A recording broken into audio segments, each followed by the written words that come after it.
Cuando vi la sangre en el asiento trasero de mi taxi esa madrugada, supe que había cometido un error terrible al recoger a ese pasajero. Pero lo que descubrí después, lo que encontré en esa casa abandonada en las afueras de Hermosillo, fue 1000 veces peor que cualquier cosa que pudiera haber imaginado. Mi nombre es Juan, tengo 32 años y llevo 8 siendo taxista en Hermosillo, Sonora. Después de lo que me pasó, nunca volví a ser el mismo. Y si te quedas hasta el final de esta historia, entenderás por qué hay cosas en esta ciudad que es mejor no ver personas, que es mejor no conocer y lugares a los que nunca, pero nunca debes ir después de medianoche. Trabajo principalmente con clientes frecuentes, gente que ya me conoce y que me llama cuando necesita transporte. Es más seguro así, más predecible, pero de vez en cuando acepto carreras de desconocidos porque la necesidad aprieta y las cuentas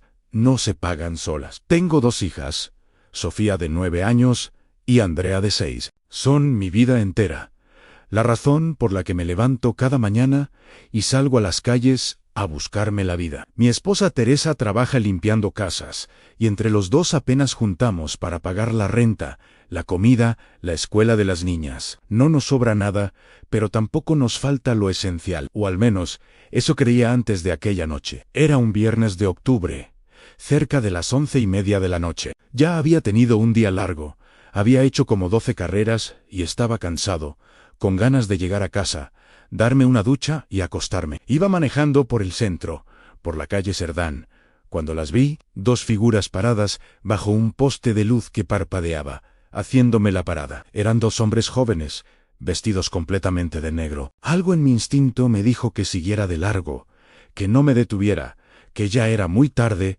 y que mi esposa me estaba esperando. Pero entonces pensé en el pago de la luz que vencía en 2 días, en que Sofía necesitaba zapatos nuevos porque los que tiene ya le quedan chicos. La necesidad puede hacerte tomar decisiones estúpidas. Me detuve a los 2 hombres, se acercaron al taxi con pasos lentos, casi calculados. No corrieron como hace la gente normal cuando para un taxi. Caminaron con una calma que ahora, viéndolo en retrospectiva, debió haberme alarmado. El que iba adelante se agachó para verme por la ventana. No puedo describir bien su cara porque la luz era mala, y llevaba puesta una gorra que le cubría parte del rostro. Pero recuerdo sus ojos. Eran oscuros, demasiado oscuros, como pozos sin fondo. ¿Nos puede llevar a un lugar en las afueras?, preguntó con voz tranquila, casi amable. Depende de qué tan lejos, respondí tratando de sonar casual, aunque algo en mi pecho ya se sentía tenso. No, muy lejos, dijo Elan, como a 20 minutos rumbo a la carretera a Bahía Quinonté. Pagamos bien andudé 20 minutos, llegida U20 de vuelta, más el tiempo de la carrera. Llegaría a casa pasada la 1 de la mañana. Pero luego pensé en el dinero. ¿Cuánto?, pregunté. 500 pesos, respondió el tipo sin parpadear. Eso era más del doble de lo que normalmente cobraría por una carrera así. Debí saberlo ahí mismo. Cuando algo suena demasiado bueno para ser cierto, generalmente lo es. Pero los 500 pesos brillaron en mi mente como una solución a varios problemas. Está bien, súbanse. Se subieron al asiento trasero sin decir más. El otro tipo, que todavía no había hablado, llevaba una mochila pequeña que colocó entre sus pies. Ninguno de los dos se puso el cinturón de seguridad. Arranqué y empecé a manejar hacia donde me habían indicado. Intenté hacer conversación, como siempre hago con mis pasajeros. Es parte de mi forma de trabajar, hacer que la gente se sienta cómoda, crear un ambiente amigable. Pero estos dos no querían plática. Respondían con monosílabos, o simplemente gruñían. Después de varios intentos fallidos, me di por vencido y conduje en silencio. El silencio en el taxi era denso, incómodo. Solo se escuchaba el motor y el sonido ocasional de algún carro pasando en dirección contraria. Íbamos saliendo de la ciudad, las luces de los edificios y comercios quedando atrás, siendo reemplazadas por la oscuridad del desierto que rodea Hermosillo. Fue entonces cuando uno de ellos, el que no había hablado antes, recibió una llamada. Vi por el retrovisor que sacó un celular viejo, de esos Nokia grises que ya nadie usa, de los que eran populares hace como 20 años. contestó sin decir hola ni identificarse. Solo escuchó por unos segundos, y luego dijo, ya vamos. En camino. No empiecen sin nosotros. Hubo una pausa mientras la persona del otro lado le decía algo. Luego él agregó ansí. Llevamos a uno. Y colgó. Mi corazón dio un vuelco cuando escuché esas palabras. Llevamos a uno. Se referían a Mian. Tenían que estar refiriéndose a Mian. ¿Pero qué significaba eso? Traté de mantener la calma, de racionalizar. Tal vez iban a una fiesta, tal vez se referían a que llevaban un pasajero. Nada más pero mi instinto me gritaba que algo estaba muy mal. Seguí manejando, ahora más alerta, mirando por el retrovisor cada pocos segundos. Los dos tipos iban callados, mirando por las ventanas hacia la oscuridad del desierto. Ya íbamos en la carretera, completamente fuera de la ciudad. A ambos lados solo había matorrales y oscuridad. De vez en cuando veía las luces lejanas de algún rancho aislado, pero en su mayoría no había nada. El camino estaba desolado. No habíamos visto otro vehículo en los últimos 10 minutos. Mi celular sonó, rompiendo el silencio tenso. Era Teresa. Mi esposa. Contesté rápido. Amor, ¿dónde estás? Preguntó con voz preocupada. Ya es muy tarde. Apenas abrí la boca para responder cuando sentí un movimiento brusco detrás de mí, una mano extendida. Desde el asiento trasero me arrebató el celular de la mano antes de que pudiera reaccionar. Oye, ¿qué te pasa? Grité volteando a ver qué demonios estaba pasando. El tipo que había agarrado mi teléfono bajó la ventana y lo lanzó hacia afuera del taxi en movimiento. Vi por el espejo lateral como mi celular desaparecía en la oscuridad del desierto. «¿Estás loco? ¿Qué diablos haces?», empecé a gritarle, la adrenalina y el miedo mezclándose en mi pecho. Pero entonces sentí algo frío contra mi cuello metal. Una navaja. El tipo que iba detrás de mí, el que había tirado mi teléfono, ahora tenía la hoja de una navaja presionada contra mi garganta. «Tranquilo», dijo con voz calmada, demasiado calmada. «Solo sigue manejando y no va a pasar nada». El terror que sentí en ese momento es indescriptible. Mi mente entró en pánico absoluto. Miles de pensamientos pasaron por mi cabeza. En segundos me van a robar. Me van a matar. Van a quedarse con mi taxi. Me van a secuestrar. Nunca voy a volver a ver a mis hijas. Teresa va a quedarse sola. Mis niñas van a crecer sin padre. Por favor, dije con voz temblorosa, tratando de sonar lo más calmado posible. Hago lo que me pidan, pero no me hagan daño. Tengo 2 hijas que me esperan en casa. Por favor. Por favor. El tipo de la navaja presionó un poco más la hoja contra mi piel. Sentí el filo rozando mi garganta. Encálate, dijo. Y solo sigue manejando. No digas ni una sola palabra más. Obedecí. Seguí manejando con las manos, agarrando el volante tan fuerte que los nudillos se me pusieron blancos. Mi corazón latía tan rápido que sentía que iba a salírseme del pecho. Sudaba frío. Cada parte de mi cuerpo me gritaba que huyera, que hiciera algo.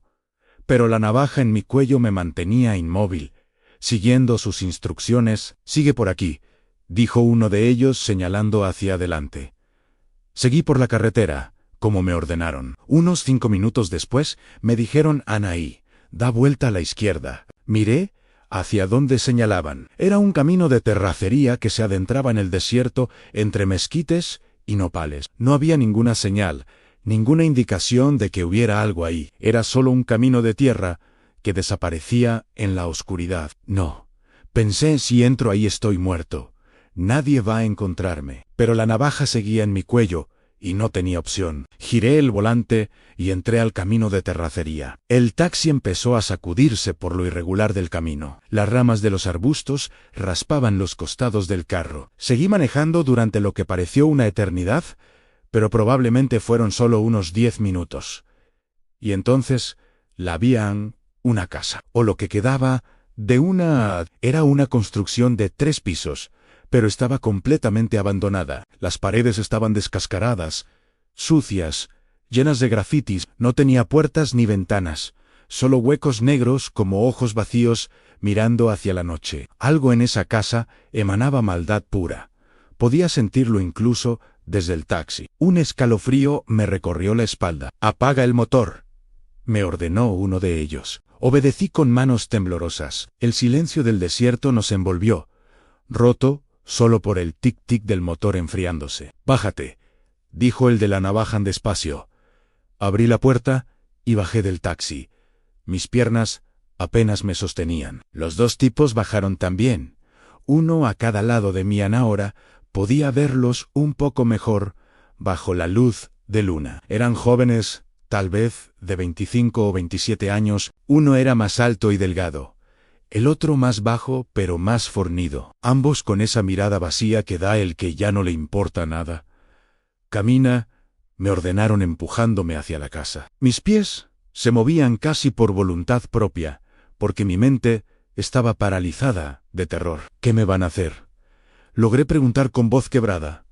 «¿A qué me trajeron aquí?». El tipo de la navaja me golpeó en la espalda con el puño. «Dijimos que te callaras». Entramos a la casa. El olor me golpeó inmediatamente.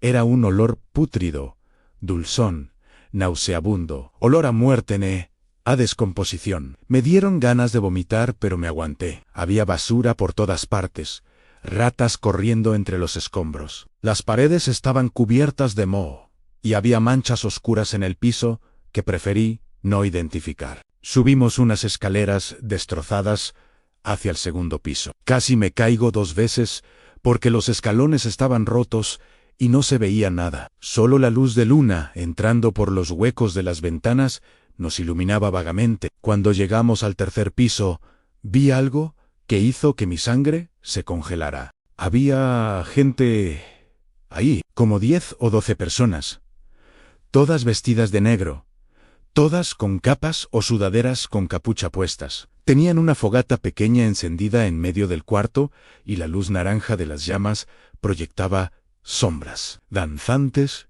en las paredes. Pero lo que más me aterró fue lo que vi en el piso. 3 personas amarradas, con las manos atadas a la espalda, los pies amarrados juntos y cinta adhesiva en la boca. Estaban llorando, gritando a través de la cinta, con los ojos desorbitados de terror. 2 hombres y una mujer, todos jóvenes, probablemente de mi edad o menores. En el piso, dibujada con algo que parecía pintura roja, pero que mi mente se negaba a identificar como lo que probablemente era, había una estrella enorme de 5 puntas en un pentagrama, y alrededor de él, símbolos extraños, palabras en un idioma que no reconocí, figuras que parecían representar demonios o criaturas infernales. Las 4 paredes del cuarto también estaban cubiertas de pinturas y escrituras en ese idioma desconocido. Todo el lugar emanaba una energía oscura, maligna, que podía sentirse físicamente como un peso en el pecho. Uno de los encapuchados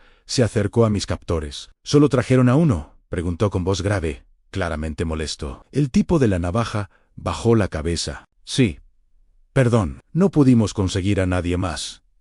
Era tarde y no había mucha gente en las calles». El encapuchado, que parecía ser el líder del grupo, suspiró con frustración. «Necesitábamos 4. 4 para completar el ritual. Con 3 no es suficiente». «Ahora solo tenemos este», dijo señalándome con desprecio. «Tendrá que servir». Justo después de escuchar esas palabras, sentí un golpe brutal en la cabeza. Vi estrellas. Sentí que el piso se movía bajo mis pies. Caí de rodillas, aturdido, pero no completamente inconsciente. Podía escuchar sus voces como si vinieran de muy lejos, distorsionadas. Sentí que me arrastraban, que me amarraban las manos y los pies con cuerda áspera que me cortaba la piel. Me pusieron cinta en la boca. Intenté resistirme, pero el golpe me había dejado débil.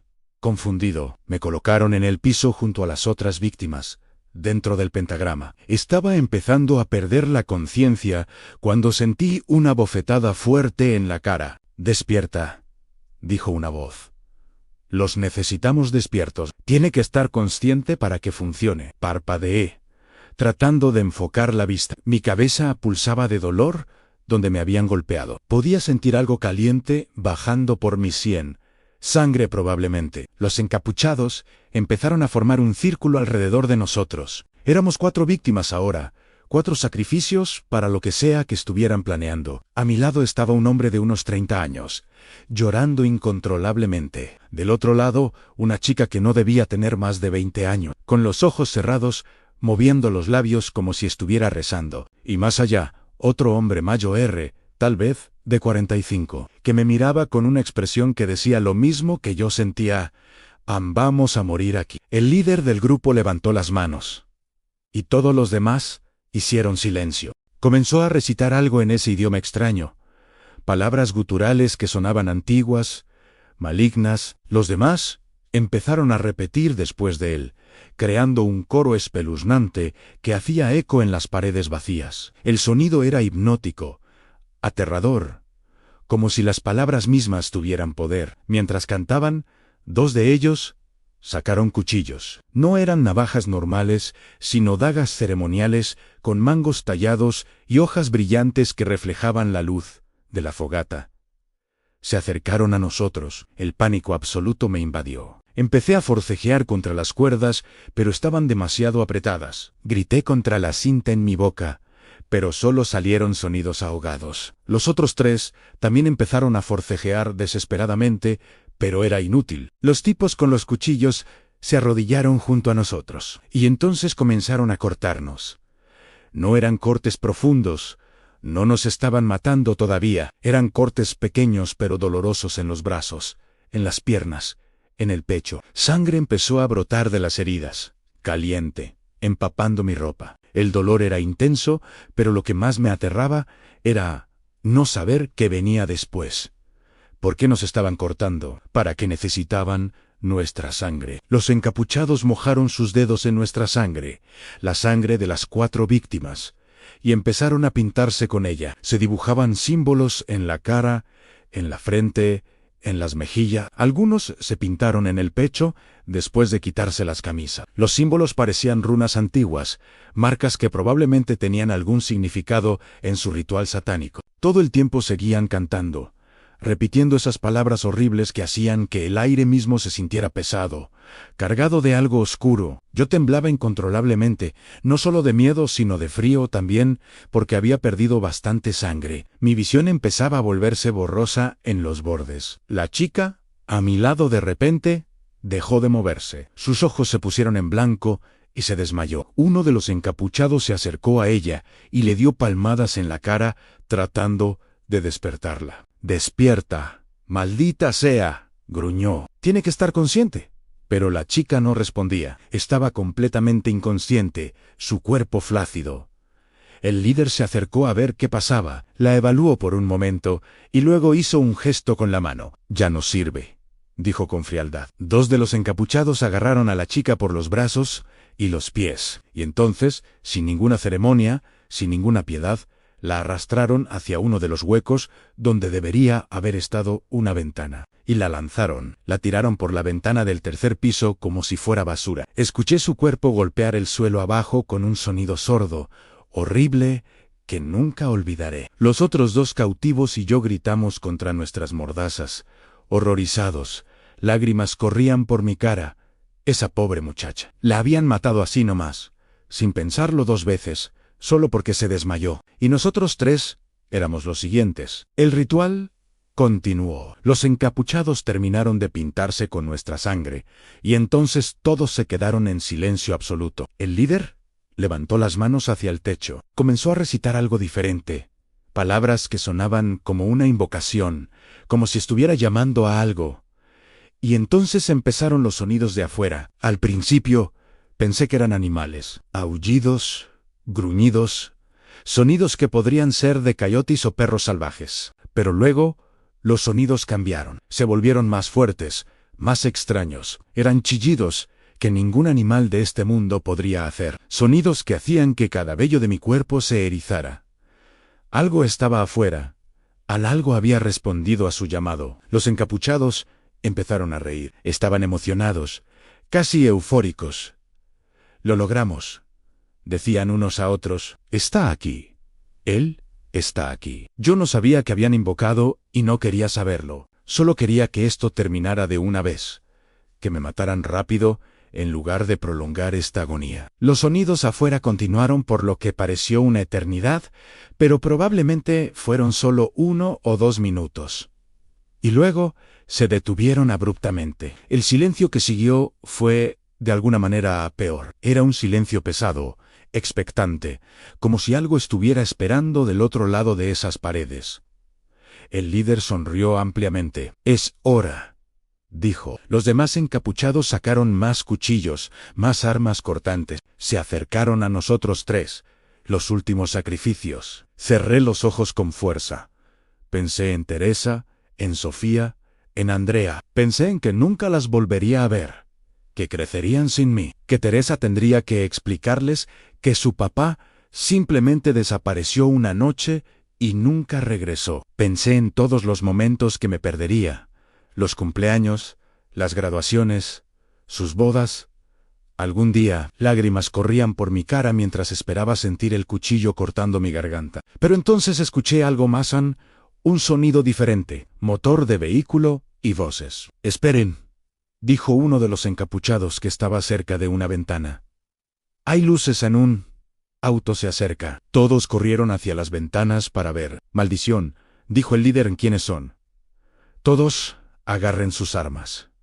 Podrían ser policías». Los encapuchados sacaron navajas, tubos de metal.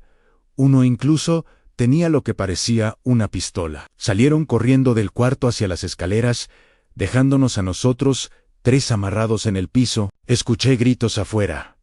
Luego disparos. Bang, bang, bang. El sonido de las balas resonó en la noche del desierto. Más gritos, sonidos de pelea, de gente corriendo. Nosotros tres empezamos a gritar a través de nuestras mordazas, haciendo tanto ruido como podíamos, rogando que quien fuera que estaba afuera nos escuchara. Los disparos continuaron por lo que pareció mucho tiempo. Luego escuché pasos subiendo las escaleras, pesados, organizados. No era el sonido caótico de los encapuchados. Era diferente. Hombres entraron al cuarto. Llevaban uniformes militares. Eran soldados. Mi corazón dio un salto de alivio tan intenso que empecé a llorar de nuevo. «Aquí hay víctimas», gritó uno de los soldados hacia las escaleras. «Traigan los paramédicos». Los tres soldados se acercaron rápidamente y comenzaron a desatarnos, a quitarnos la cinta de la boca. «Están a salvo», nos decían. «Ya pasó, están a salvo». Me quitaron las cuerdas y de inmediato sentí un dolor punzante en las muñecas y tobillos donde me habían cortado la circulación. Intenté ponerme de pie, pero mis piernas no respondieron. Todo daba vueltas. Uno de los soldados me sostuvo. «Tranquilo, amigo. Ya llamamos una ambulancia. Van a estar bien». «¿Quiénes son ustedes?», logré preguntar con voz ronca. «¿Cómo nos encontraron?» «Estábamos patrullando la zona buscando narcotraficantes», explicó el soldado. «Vimos las luces de esta casa abandonada y decidimos revisar. No esperábamos encontrar esto. Gracias a Dios llegamos a tiempo». Mientras esperábamos a los paramédicos, mi mente trataba de procesar todo. Habíamos sido salvados literalmente en el último segundo. Si los soldados hubieran pasado por otro camino, si hubieran decidido no revisar la casa, estaríamos muertos ahora. Los tres, bueno, 4, contando a la pobre muchacha que habían tirado por la ventana. Los paramédicos llegaron unos minutos después. Me revisaron rápidamente, me pusieron vendas en los cortes, me dieron algo para el dolor, me subieron a una camilla y me llevaron hacia abajo. En la parte de afuera, bajo las luces de las ambulancias y patrullas que habían llegado, pude ver el caos. Había un encapuchado arrestado, de rodillas con las manos esposadas atrás, rodeado de soldados. Los demás aparentemente habían escapado corriendo hacia el desierto en la oscuridad. El soldado nos había dicho que trataron de seguirlos, pero se dispersaron en diferentes direcciones y era imposible atraparlos a todos en la oscuridad. Me subieron a la ambulancia. Lo último que vi antes de que cerraran las puertas fue mi taxi, todavía estacionado frente a esa casa maldita, con las puertas abiertas como había quedado cuando me forzaron a bajar. Entonces perdí la conciencia. Desperté en un hospital. La luz blanca y brillante me lastimó los ojos cuando los abrí. Mi cabeza palpitaba de dolor y todo mi cuerpo se sentía adolorido. Por un momento, No supe dónde estaba, ni qué había pasado. Luego todo volvió a mí de golpe, y me incorporé bruscamente en la cama, entrando en pánico. «Tranquilo, tranquilo», escuché la voz de Teresa. Volteé, y ahí estaba mi esposa, sentada en una silla junto a mi cama, con los ojos rojos e hinchados de llorar. «¿Estás en el hospital? Amoran, estás a salvo». Me lancé a abrazarla, y rompí en llanto. Lloré como no había llorado en años, liberando todo el terror, todo el miedo que había acumulado. Teresa me abrazó fuerte, también llorando. «Pensé que te había perdido», sollozaba. «Cuando no llegaste anoche, y no podía comunicarme contigo, pensé lo peor. Luego me llamó la policía esta mañana diciendo que estabas en el hospital. No sabía qué había pasado». Me quedé ahí abrazando a mi esposa durante lo que pareció una eternidad. Eventualmente me solté y le conté todo, cada detalle horrible de lo que había vivido. Ella escuchaba con horror creciente, tapándose la boca con las manos, las lágrimas corriendo por sus mejillas. Cuando terminé mi relato, hubo un toque en la puerta. Entró un detective de la policía estatal. Se presentó como el detective Ramírez y me pidió permiso para hacerme algunas preguntas. Accedí, aunque todavía me sentía débil y aturdido. Me preguntó que describiera a los hombres que me habían secuestrado, el camino que habíamos tomado, cuántas personas había en esa casa, qué tipo de ritual estaban haciendo. Le conté todo lo que pude recordar. Él tomaba notas en una libreta pequeña, asintiendo de vez en cuando. Cuando terminé, el detective suspiró pesadamente. «Tenemos malas noticias», dijo. «Solo pudimos capturar a uno de ellos. Los demás escaparon hacia el desierto y todavía no los hemos encontrado. Han estado peinando la zona. Pero es mucho terreno, y ellos conocen el área mejor que nosotros». Mi corazón se hundió. «¿Siguen ahí afuera?», pregunté con voz temblorosa. «El tipo que capturamos se niega a hablar», continuó el detective. «Lo hemos interrogado durante horas, pero no dice nada, absolutamente nada. Es como si estuviera más asustado de lo que le puedan hacer sus compañeros que de ir a prisión». «¿Y las otras víctimas?», pregunté. «Los otros dos, que estaban amarrados conmigo, están vivos, en otros cuartos del hospital. Todos van a recuperarse físicamente. Mentalmente, bueno, eso va a tomar tiempo». Hubo una pausa. «¿Y la muchacha?», pregunté, aunque ya sabía la respuesta. «La que tiraron por la ventana». El detective negó con la cabeza tristemente. «Murió en el impacto. Lo siento, tenía solo 19 años. Era estudiante de la universidad. La habían secuestrado cuando salía de trabajar la noche anterior». Sentí que el pecho se me contraía. Una chica de 19 años. Apenas empezando su vida, y esos malditos la habían tirado por una ventana como si fuera basura. «Vamos a encontrar a los demás», prometió el detective, aunque no sonaba muy convencido. «Seguiremos buscando. Mientras tanto, les vamos a dar protección. No creemos que vayan a venir tras ustedes, pero no queremos arriesgarnos». Me quedé en el hospital 2 días. Más me hicieron estudios para asegurar que no había daño permanente de los golpes en la cabeza o de la pérdida de sangre. Físicamente, me iba a recuperar bien. Los cortes no habían sido muy profundos, solo superficiales. Iban a dejar cicatrices, pero sanarían. El daño psicológico era otra cosa. No podía cerrar los ojos sin ver esas figuras encapuchadas, sin escuchar esos cantos horribles, sin sentir la navaja contra mi garganta.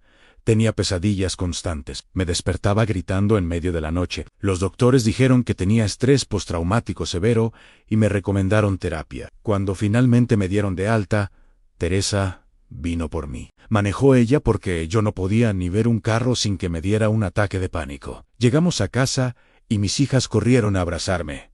«Papi», gritaron, lanzándose a mis brazos. «Te extrañamos mucho». Las abracé con todas mis fuerzas, inhalando el olor de su champú de fresa, sintiendo sus bracitos alrededor de mi cuello. Esto era real. Esto era lo que importaba a mi familia. Estaba vivo y estaba con ellos. Eso era todo lo que necesitaba. Los siguientes días fueron difíciles. No podía trabajar, no podía ni siquiera pensar en subirme a mi taxi. La sola idea me provocaba ataques de pánico. Teresa tuvo que pedir prestado dinero a su hermana para cubrir los gastos mientras yo me recuperaba. Me sentía inútil, como si hubiera fallado a mi familia. Pero Teresa era paciente. comprensiva. Solo concéntrate en mejorar, me decía. El dinero lo resolveremos después. 2 semanas después, recibí una llamada del detective Ramírez. Necesito que venga a la estación, dijo. Hay algo que tiene que ver. Fui con Teresa a la estación de policía. El detective nos llevó a una sala donde había una computadora. Se sentó y abrió un archivo de video. Hace unos días se viralizó esto en las redes sociales. Explicó, es del caso. Pensamos que debería verlo. Él le dio play al video. Era filmación de una cámara de seguridad. Se veía borrosa, en blanco y negro, claramente de una cámara vieja, pero se podía distinguir lo suficiente. Mostraba la parte de afuera de esa casa maldita. Se veía mi taxi estacionado. Luego me veía a mí siendo forzado a salir del taxi por los 2 hombres. Me veía caminando hacia la casa con la navaja en mi espalda. Pero no era eso lo que había hecho que el video se volviera viral. Era lo que se veía después. Cuando los 2 tipos y yo entrábamos a la casa, en la filmación se podía ver algo más en sombras, docenas de sombras moviéndose alrededor de la casa, figuras oscuras que no tenían forma definida, pero que claramente estaban ahí. No eran las sombras normales que proyectaría la luz. Eran entidades, presencias. Algunos decían que eran demonios, otros que eran los espíritus de víctimas anteriores. Nadie sabía con certeza. Pero lo más escalofriante era al final del video. Justo antes de que llegaran los soldados, se podía ver una figura enorme materializándose cerca de la entrada de la casa. Era gigantesca, al menos del doble de altura de una persona normal. Tenía una forma vagamente humanoide pero distorsionada, con extremidades demasiado largas y una cabeza deforme. Estaba ahí solo por unos segundos antes de desvanecerse, cuando se escuchaban los motores de los vehículos militares acercándose. Miré el video con horror. Eso era lo que habían invocado a esa cosa, ese demonio o lo que fuera. Había estado ahí con nosotros. El detective pausó el video. Esto se ha analizado por expertos, dijo. Dicen que no es edición, que no es falso. La cámara grabó algo que realmente estaba ahí. No sabemos qué, pero estaba ahí. Teresa se agarró de mi mano, apretándola fuerte. El detective continúa. El tipo que capturamos sigue sin hablar. Pero hemos investigado y encontramos algo. Parece ser que este grupo es parte de una secta que ha estado operando en Sonora durante años, moviéndose constantemente para evitar ser capturados. Han desaparecido a docenas de personas, tal vez más. Gente que nadie reporta como desaparecida porque viven en las calles, porque no tienen familia, porque son invisibles para la sociedad. Me sentí enfermo. ¿Cuántas personas habían muerto en esa casa? ¿Cuántos rituales habían hecho antes? Y lo peor, pregunté, ¿siguen ahí afuera? ¿Siguen libres? El detective asintió gravemente. Seguimos buscando. Tenemos operativos en el desierto Jevisaumus, Casaus, Abandonados. Seguimos cualquier pista, pero hasta ahora, nada. Es como si se los hubiera tragado la tierra. Volví a casa ese día, sintiéndome peor que antes. No solo había sobrevivido a algo horrible, sino que los que lo hicieron seguían ahí afuera, probablemente haciendo lo mismo con otras víctimas. Y yo no podía hacer nada al respecto. Las semanas pasaron y lentamente empecé a mejorar. La terapia ayudó, aunque las pesadillas nunca se fueron completamente. Todavía las tengo, años después. Pero aprendí a vivir con ellas, a manejarla. Eventualmente, regresé a trabajar. No como taxista, eso no pude volver a hacerlo. El solo pensarme subiendo a mi taxi, manejando de noche, recogiendo desconocidos, me daba pánico. Vendí el taxi y conseguí trabajo en un taller mecánico. Pagaba menos, pero era más seguro, más predecible. Teresa siguió trabajando, y entre los 2 logramos salir adelante. Los otros 2 sobrevivientes también se recuperaron, aunque a uno le costó mucho más. El hombre de 40 y tantos años nunca pudo superar el trauma. Desarrolló adicción al alcohol, tratando de olvidar lo que vivimos, y eventualmente su esposa lo dejó. El otro hombre, el de 30 años, se mudó a otra ciudad. Dijo que no podía quedarse en Hermosillo, sabiendo que esos tipos seguían cerca. Yo los entiendo, a ambos. Parte de mí también quiso huir, empezar de nuevo en otro lugar. Pero mis hijas estaban en la escuela aquí. Teresa tenía su trabajo, su familia. No podíamos simplemente irnos, así que nos quedamos. Han pasado casi 3 años desde aquella noche. Los encapuchados nunca fueron encontrados. El que estaba en prisión se suicidó hace como 1 año. Se ahorcó con sus sábanas. Dicen que dejó una nota, pero nunca hicieron público lo que decía. Supongo que llevó sus secretos a la tumba. A veces, cuando manejo por las afueras de la ciudad, por donde empieza el desierto, me pregunto si siguen ahí, si siguen haciendo sus rituales, sacrificando gente inocente a lo que sea que adoran. Probablemente sí, y probablemente nunca los van a atrapar, porque son cuidadosos, porque eligen víctimas que nadie va a buscar, porque el desierto de Sonora es vasto y tiene 1000 lugares donde esconderse. Esta historia es mi forma de advertir a otros. Si manejas un taxi, si trabajas de noche, ten cuidado con quién subes a tu carro. No todos los pasajeros son lo que parecen. A veces esa carrera que parece pagar muy bien es una trampa. A veces esas personas vestidas de negro que te hacen la parada a medianoche te están llevando directo al infierno. Y si algo se siente mal, si tu instinto te grita que no lo hagas, escúchalo. Yo no lo hice y casi me cuesta la vida. Sigo viviendo en Hermosillo. Mis hijas ya son más grandes. Sofía tiene 12 años y Andrea 9 son mi mundo entero. Cada noche, cuando llego a casa del trabajo y las veo haciendo su tarea o viendo televisión, siento una gratitud inmensa por estar vivo, por haber sobrevivido para verlas crecer. Teresa y yo nos volvimos más unidos después de todo esto. Casi perderme hizo que ambos valoráramos más cada momento juntos. Pero hay noches, especialmente cuando llueve o cuando hace mucho viento, en que las pesadillas regresan con fuerza. Vuelvo a estar en esa casa, amarrado en el piso, viendo esas figuras encapuchadas, acercándose con sus cuchillos. Vuelvo a escuchar esos cantos horribles, a sentir mi propia sangre corriendo caliente por mi piel. Me despierto sudando, gritando, y Teresa me abraza hasta que me calmo. Siempre me pregunta si quiero hablar de ello, pero ya no hay mucho que decir. Solo son los fantasmas de aquella noche que nunca me van a dejar en paz. El detective Ramírez